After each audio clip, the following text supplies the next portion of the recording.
આજરોજ જેરજીદર ગામે આપણે ઉપસ્થિત છે અને આજરોજ અમારા ગામની ગ્રામસભા હતી અને આ નવીન પંચાયત ઘરનું કામ ચાલુ છે, એની બાજુમાં સબ સેન્ટર છે, ત્યાં અમારી ગ્રામસભા હતી અને ગ્રામસભા પૂરી થયા પછી અમને કામ નજરે પડ્યું, પંચાયતનું કામ ચાલુ છે. તો અમે બધાએ જોયું કે કેવું કામ ચાલે છે. ત્યારે આ કામમાં કોન્ટ્રાક્ટરની ઘોર બેદરકારી સામે આવી છે. અમે જોયું ઉપર જઈને તો જે આમાં માલ મટીરિયલ જે વાપરવામાં આવે છે બિલકુલ હલકી કક્ષાનું વાપરવામાં આવે છે, ગુણવત્તાનું. રેતીમાં મોટા મોટા પથ્થર છે, કપચી માટીવાળી છે, ઈંટો એકદમ કાચી માટીની છે, વરસાદમાં પલળી જાય હાથે કરીને આપણે એમ તોડી તો તૂટી જાય એવી છે. અને ઉપર એક કોલમ જોયું અમે, એ કોલમ જે કોન્ક્રીટથી ભરેલો છે એના નીચેના ભાગે એકદમ સરિયા દેખાય છે અને હાથે હાથે તૂટે છે કોલમ. આપણે હાથ મારીએ તો એનું જે મટીરિયલ છે બહાર નીકળીને સરિયા દેખાય છે. એટલે આટલી હલકી કક્ષાનું કામ ચલાવી લેવામાં આવશે નહીં. અને અમારા ગામના સરપંચશ્રીએ કોન્ટ્રાક્ટરને લગભગ 2-3 વાર રજૂઆત કરી, છતાં પણ કોન્ટ્રાક્ટરે કામમાં કોઈ પણ જાતનો સુધારો લાયા નથી. અને બીજા પણ ગ્રામજનોએ આવતા જતાં અહીંયા જોયું છે તો એમને પણ મુલાકાત લીધી અને એમને પણ રજૂઆત કરી, પણ કોન્ટ્રાક્ટરે કોઈ પણ જાતનું કામ સુધારો લાયા નથી. તો આજે અમે જે પણ કામ કરતા હતા એમને કીધું છે કે તમે કામ રોકી દો અને તમારા કોન્ટ્રાક્ટરને આ જગ્યા પર બોલાવો, પણ હજી સુધી કોન્ટ્રાક્ટર આ જગ્યા પર આવ્યા નથી. તો અમારી ગ્રામજનોની માંગ છે કે આ કામ જે પણ બોગસ કામ થયું છે એ તોડી અને ફરી નવેસરથી નવું કામ કરવામાં આવે અને જે પણ માલ મટીરિયલ છે સારી ગુણવત્તાનું વાપરવામાં આવે, એવી અમે ગ્રામજનોની માંગ છે.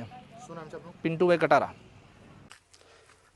સાહેબ, અમે આજે અમારે જેરજીતગઢ ગામ લેમગડા તાલુકામાં આવેલા જેરજીતગઢ ગામમાં હવે અમારે હેલ્થ સેન્ટરની બાજુમાં પંચાયત ઓફિસ અમારી બને છે. એમાં ગામજનોની માંગ છે કે આટલું સારું કામ થતું કેમ નથી. અમે આ કામ એટલું અમે જો વેરા બિલ અમે આપીએ છીએ, અમે બધું આપીએ છીએ, ત્યાં છતાં કામ નહીં સારું થાય.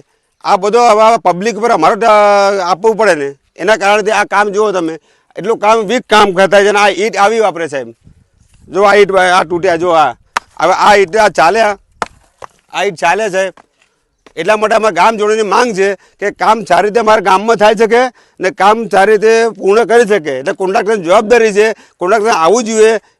તે આ 2 મહિનાથી હજુ કોન્ટ્રાક્ટર આવતા નથી. એ લેબર કરવાનું કામ ગમે છે, પણ જે હવે ટેન્ડર આપ્યું હોય તો આ ટેન્ડર જે મેન કોન્ટ્રાક્ટર આવતા જ નથી. પહેલી વાત, આ લેબર કેવી રીતે કામ કરે, એ કેટલી ક્વોન્ટિટી વાપરે છે, ક્વોન્ટિટી વાપરી છે ને, કેટલું સિમેન્ટ વાપરે છે, કેટલો કપચી વાપરે છે, કેટલી રેતી વાપરે છે.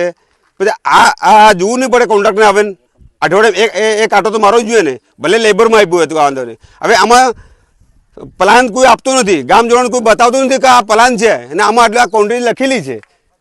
ક્વોન્ટિટી લખેલી તો છરિયા આપણે 150 સેન્ટર છરિયા બાંધવાના આવે, એમાં આકડી વચ્ચે આવતી હોય. તો આમાં ખાલી 200 સેન્ટર કોલમમાં ફૂટિંગમાં એમાં બી સારી રીતે કામ કર્યું નથી. હવે આમાં 35 વર્ષ અમારે આ ઓફિસ બનાવેલી છે, કેવી રીતે અમે જાણી શકીએ સાહેબ? શું નામ છે આપનું?